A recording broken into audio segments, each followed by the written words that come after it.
Hey everyone, it's Alison Heikkila. Thank you so much for joining me. It's time for my latest video for Imagine, and we are going to be making a wedding card today. Now, admittedly, this card will be good for other occasions as well, but we're going to kind of go with a wedding sort of theme here. So I've got this beautiful die from Spellbinders. This is from the new Timeless collection. It's in the 5x7 Cardfront die set, and you can see here that I have already cut it out of white cardstock. It's super intricate and really pretty and going to be perfect for what we're making today. With that, I have VersaMark ink and I have copper MBoss embossing powder. Up here, I just have a little swatch of what it looks like when it's melted because embossing powders do tend to look different when they are melted. So what we're going to do is really simple. We're going to take our VersaMark ink and we're going to press it all over this die cut. You can really use any cardstock you want. It doesn't even have to be white because this copper powder is opaque, so you don't have to worry about seeing color through it. Okay, now I've got a piece of scrap paper here, and we're going to dump this copper powder all over it, and then we will heat set it. You can use some tweezers, which I'll probably wind up grabbing in a minute. You can also do multiple layers of this, which we may wind up doing, depending on the coverage. You can even take it and dip it into the powder like so. That's looking okay. Okay, so now I'm going to finish dipping this. You want to be careful not to pull any off with your fingers or anything like that. So I'm going to grab my tweezers and I'm going to carefully hold it in one spot. And we'll probably wind up adding more powder to that area after. And now I'm going to just put this away so that we don't make a total mess. Got my heat tool here. We're going to make some noise and heat this powder up. Let that get a little warm.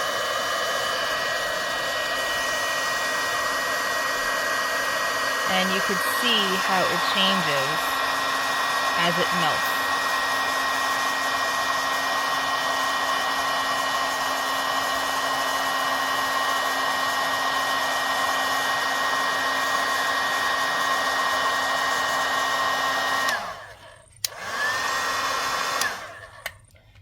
Look at that. Isn't that gorgeous? Like I said before, you can add more layers to this, but I think it looks just fine. We just have to check this one area here where our tweezer was.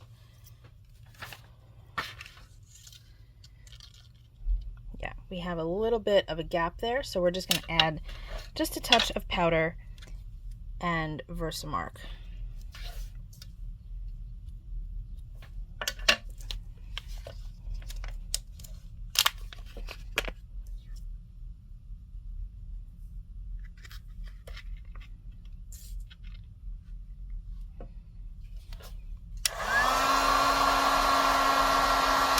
Perfect. Look at that. We have this beautiful metallic embellishment now.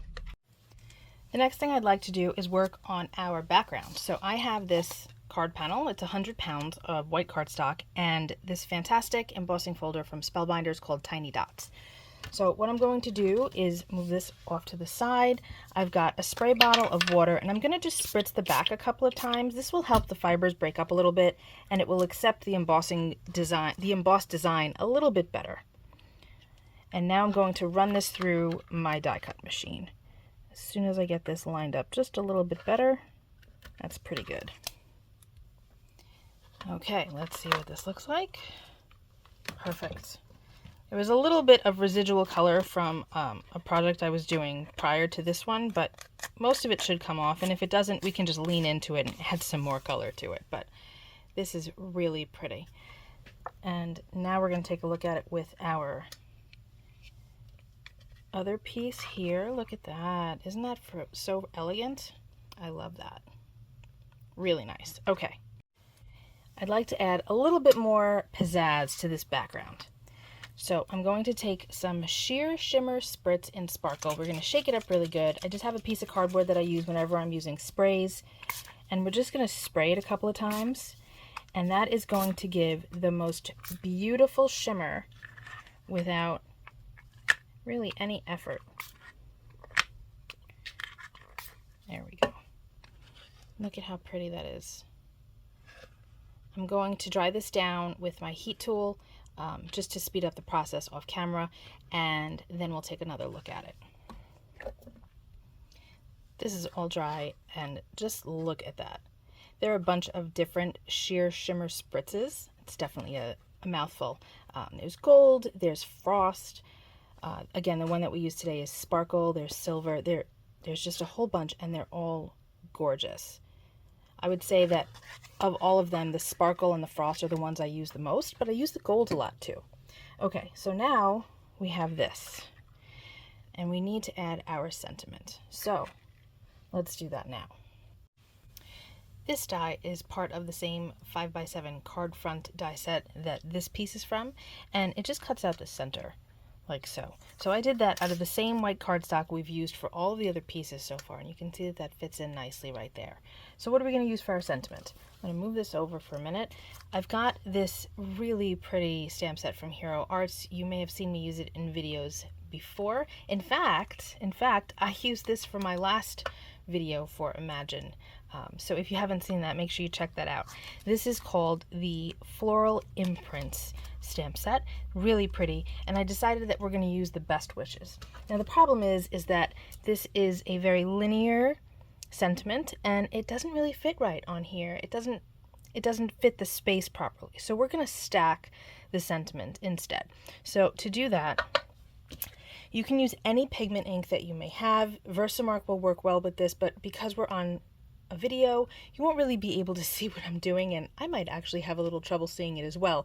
So I'm going to use some VersaFine, Clair, and Nocturne. Again, any pigment ink that you have is fine, any color that you have is fine, because we're going to be using the same copper embossing powder that we used earlier, and since it's opaque, you're not going to be able to see the color underneath anyway. So what I'm going to do is I'm going to ink up just the best. I'm going to try not to get the W in wishes, but we can take a look. You can see, I think you can see that there's a little bit on there. I'm just going to wipe it off with my finger. You can use a chamois if you want to, but my finger works just fine for this. So now we're going to just try to line this up as good as we can right there. Pop that off. That looks great. And now I'm going to clean this really well because I don't want any of that ink to transfer to the next line. So I have a piece of scrap here, and I can just stamp this off and make sure that there's nothing there. Now we're going to do the same thing again, but for the wishes. And I'm going to ink up all of that one word and try not to get the T. A little bit more. Okay, there's a little bit on the T, so I'm going to just wipe that away with my finger. And now we're going to line this up again as good as we can. I don't know if I want it like that. It's over a little bit too far that way. I'm going to go like this. And I messed up the W just a little bit. There's not enough ink on there. So, to remedy that, let me show you what I'm talking about. There's just a little bit of that W that I missed. So I'm going to take the Versa marker.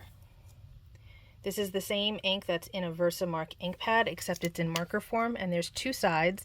There's this bullet nib, and then there's a brush tip. We're going to use the bullet nib, and I'm just going to fill in that little space.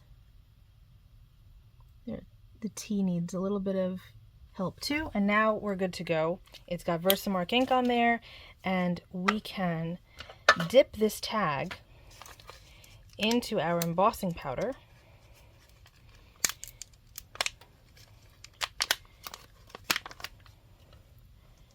Pick that up, and I'm going to try to dip this in without making too much of a mess, hopefully. There we go. And now this is ready to be heat embossed, just like we did earlier. I'm going to grab my heat tool. turn it on.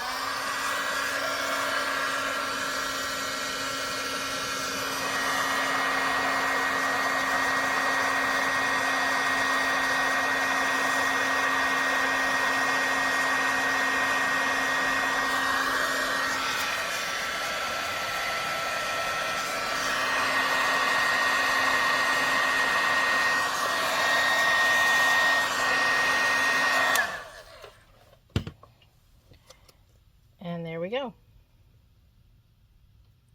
We have our sentiments. We are not finished with this yet.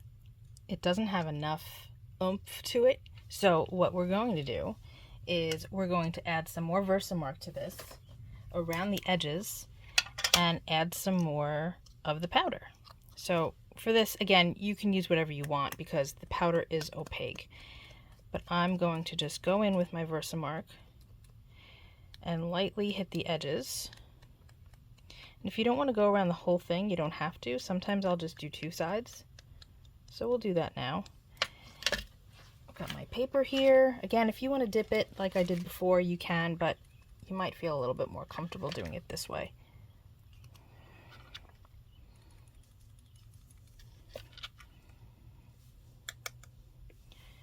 Just going to coat that, and I'm going to grab a brush and just brush away this excess. And then heat set it again. Okay, that's part of it. And now we'll finish off the other edges.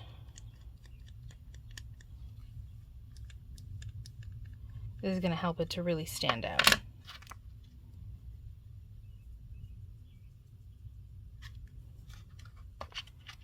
And if you find that you have too much, you can use your brush to just kind of knock it back a little bit.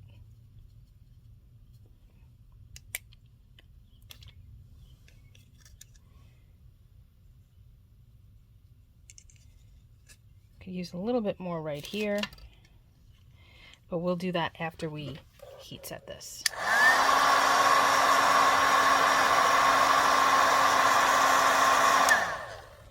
Okay, you want to make sure that you don't overdo it because then you'll over melt the powder and it'll just soak into the cardstock.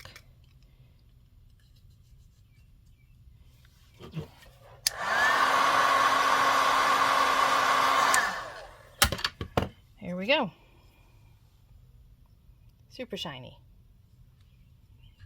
So now we have our card base, and I'd like to do the same thing with edging the cardstock with our embossing powder as we did on the sentiment piece. So same idea, we're going to just take the VersaMark, go across two sides, dump some powder on top, and heat set it, and then repeat for the other two sides.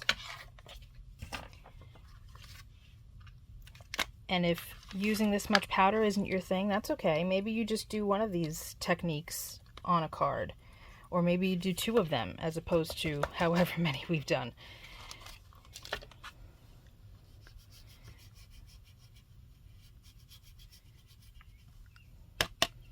See that? That's going to look really pretty. I'm going to move this for a second so that we can heat set this, and then I'll do the other two sides off screen. My gun is already nice and hot.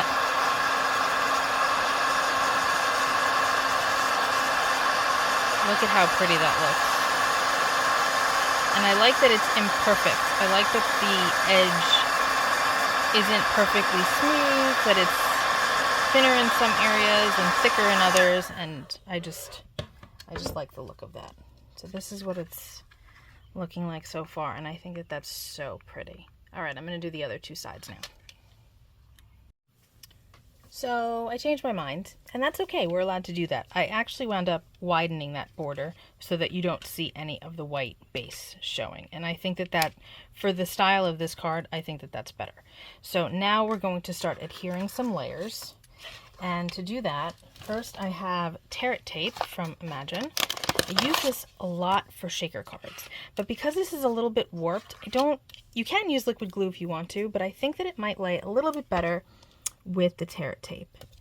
And you can see how nicely it really does just tear.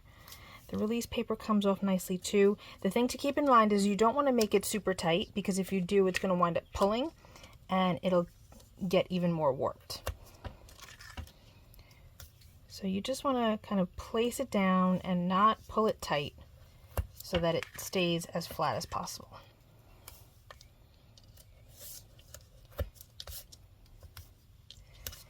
Adding a few pieces in the middle.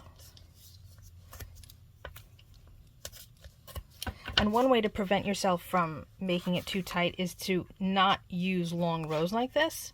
If you break it up into, 2 or 3 parts, then that will help prevent it from being warped. Some people are heavy-handed and they just wind up pulling things really tight, and that's fine, but you might wind up warping your piece here.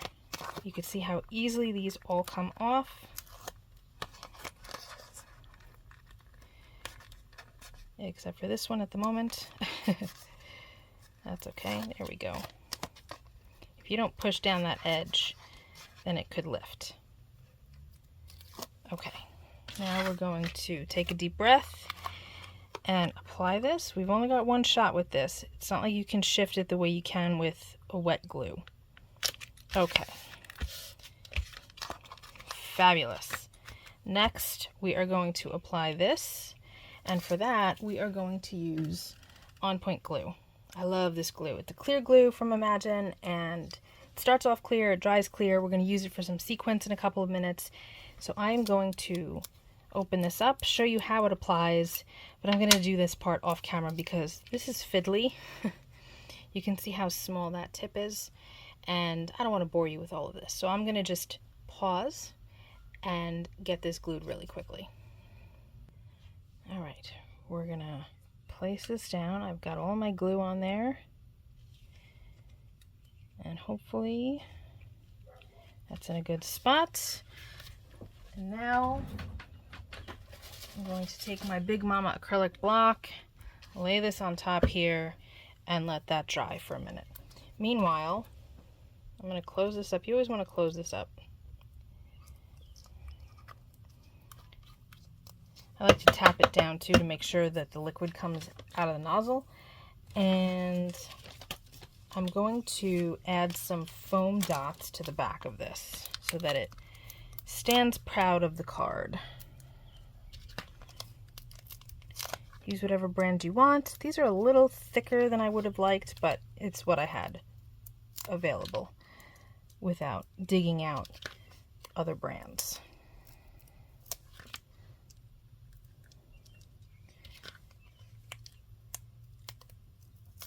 And then, because those pink dots that are on that card panel are bothering me a bit, we are going to hide that with some sequins. I don't really want to redo the whole panel. So we're going to use some On Point with some white sequins and hide those pink dots. Okay, lift this up. Make sure that's facing the right way, and try to get it centered. It's tricky because I'm looking at it at an angle because my camera is in the way. There we go. I think that's good. Look at that. So pretty. I love the shadow it casts. Okay, so now we need to choose our sequins. And I've got a whole big variety of whites here. But the trick that we're trying to achieve, like I said, is that we're trying to hide the bit of pink that's showing. And I'm going to play with these. You don't want to sit here and watch me do this. And then once I get them chosen, we will glue them. Admittedly, I went a little sequin heavy, but I think it's really pretty. That is our finished card, although I think I need one more sequence right here. But I think that that's it otherwise. So that's all I've got for you today. I hope you enjoyed this. Grab your embossing powder and start playing. Use it for all sorts of things, not just on sentiments, but on borders and die cuts and embellishments and all sorts of fun things so that you have a really cool look when you're done. Thank you so much for hanging out with me today. I will be back real soon with another video. Be well, stay safe, peace out.